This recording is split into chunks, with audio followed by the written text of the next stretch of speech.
There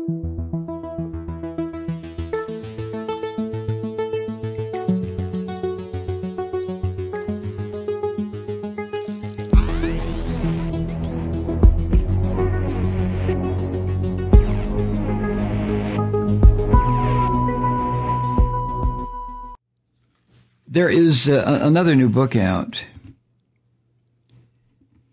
Bob Woodward has another one entitled Rage. And in this book, it becomes clear that the Orange Ape lied to the American people about the danger of COVID-19.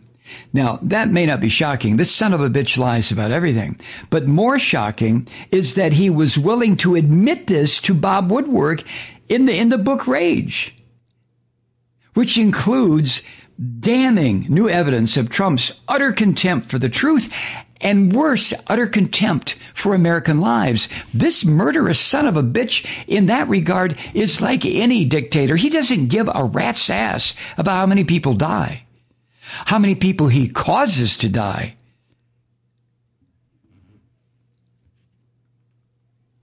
Jennifer Rubin quotes her paper, The Post. This is what The Post writes, quote, "You just breathe the air, and that's how it's passed," Trump said in a February 7th call. "And so that's a very tricky one. That's a very delicate one. It's also more deadly than even your strenuous flu." End quote. Quote, "This is deadly stuff," end quote. Trump repeated for emphasis. Trump admitted it to Woodward on March 19 that he deliberately minimized the danger. Quote, "I wanted to always play it down," end quote. Trump said. Play it down? In the Trump lexicon, that means lie. Remember, he promised the Americans that the virus would disappear like magic. He argued that COVID-19 was like the flu. He insisted it was safe for governors to reopen their economies despite unacceptably high rates of infection and no mask mandate. Those claims were false, and worse, as Jennifer Rubin writes, worse, he knew they were false. Do you understand that? I have said that Trump is a killer on this program, that people who follow him wind up dead. And I don't know to what extent people believe me. Oh, there's Malloy making shit up again. Oh, no, I don't do that. Trump is a killer. And here's part of the proof. There's all the proof you want if you just look at his actions. He knew what he was saying were lies. Jesus Christ. Rubin points this out. When the president deliberately lies to the American people, or as multiple presidents did during the Vietnam War did, as we learned from the Pentagon Papers, and many Americans die as a result, even loyal members of that president's own party must condemn him and demand he step away. His actions cost critical time, prevented earlier lockdowns, and provided a false sense of security to vulnerable people. She's referring to Trump. In all likelihood, tens of thousands of dead Americans would be alive today if Trump had acted with minimal competence and honesty. Minimal. But the son of a bitch didn't, did he? He doesn't care. Death, he doesn't, I don't know what he thinks.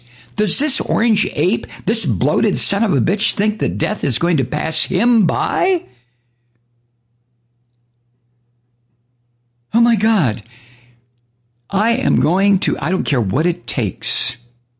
I am going to will myself to stay alive until this filthy pig dies so I can celebrate. Oh my God.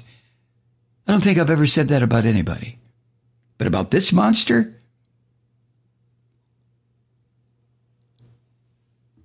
Jennifer writes, this situation is not unlike Trump's impeachment hearings.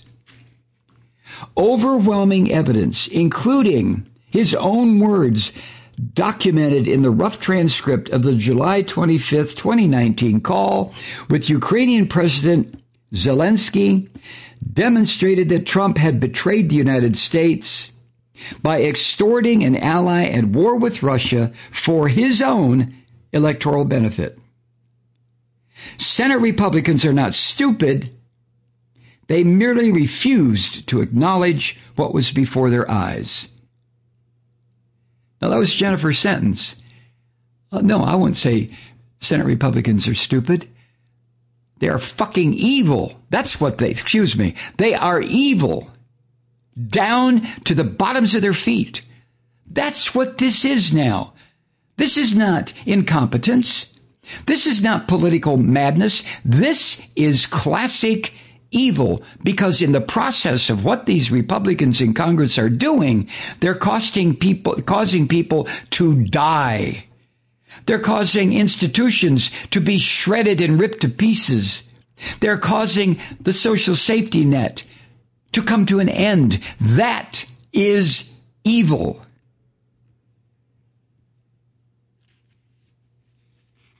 Jennifer goes on, now we have similar malfeasance, precisely the sort of non-criminal but impeachable behavior that the impeachment clause in the Constitution is designed to uncover.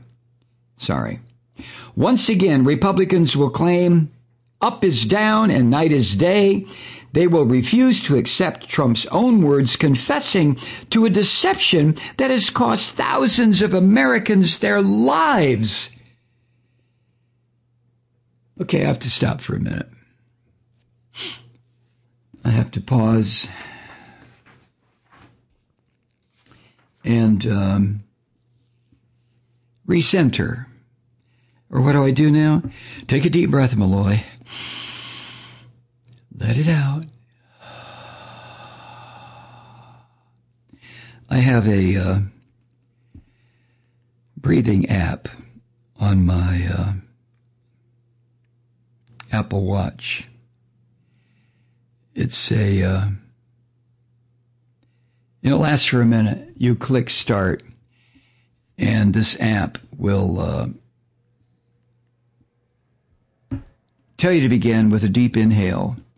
As the app kind of vibrates a little bit, you can feel it. And then you let it out, and then you do it again. You do this for a minute, and it calms you down. As you know, deep breathing will calm a person fairly quickly. Thank God for Apple Watch.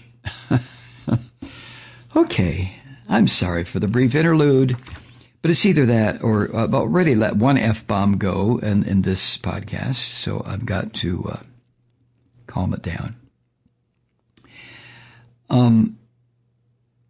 Anyway, the Republicans will not call for his resignation or call for him to withdraw from the election with this evidence that Trump deliberately cost thousands of Americans their lives. Jennifer writes, the Republicans, would rather continue to support a president demonstrably unfit than risk the wrath of Trump and his cult, just as they overlooked the threat to the lives of Ukrainians. How has this happened? How have grown men, and they're 99% men. I'm sorry, the Republican Party makeup in the U.S. Senate is almost completely men. But grown men sitting in the most exclusive club in the world, modeled on Greek and Roman and Iroquois Indian, Native American models of how to run a democracy, how to run a country. And they sit there while the country is being taken apart piece by a monstrous son of a bitch who should be in a prison cell. And the Republican men, the Christians, sit there as if their lips are sewn shut. What is this? And they're afraid of Trump and his cult? Oh my God. Back to Jennifer. This remains true, even though in this case the victims have been Americans.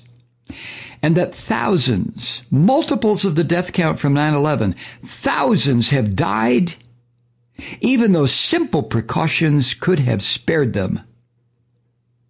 Imagine a president fully aware of a Category 5 hurricane near certain to hit a seaside community, but who tells those residents, quote, "No big deal. Don't listen to the experts telling you to evacuate," end quote. Surely, one would find him morally, if not legally, culpable for the deaths of anyone who made the mistake of listening to him. Well, COVID-19 pandemic should be no different.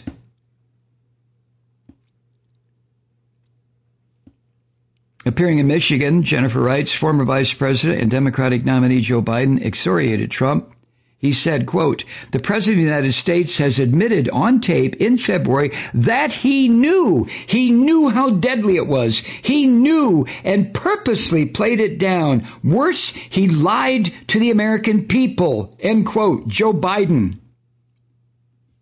Biden called it, quote, "a life and death betrayal of the American people," end quote. God damn it, what is it going to take for these rotten, filthy, hypocritical Christians? Christians, you scum, how dare you even invoke the name of the rabbi from Nazareth? But the Christians who continue to cluster around this monster like flies around a dung heap, what is wrong with them? You're not Christians. You're liars, deceivers. You're everything that your so-called Messiah told you not to do, not to be. And here you are doing it, clustering around the person who, by your definition, is the Antichrist. How dare you call yourself a Christian? Oh, my God.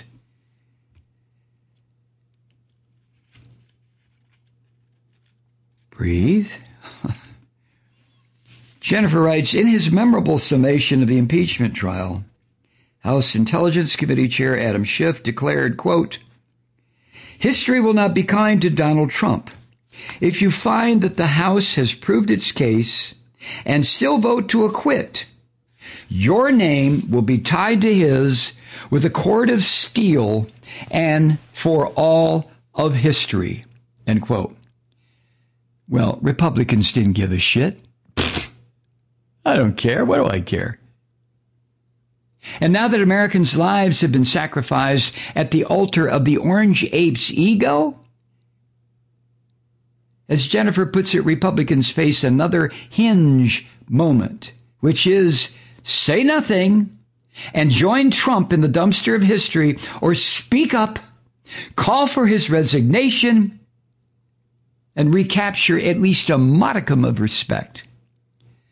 Sadly, there's little doubt that they'll choose the former.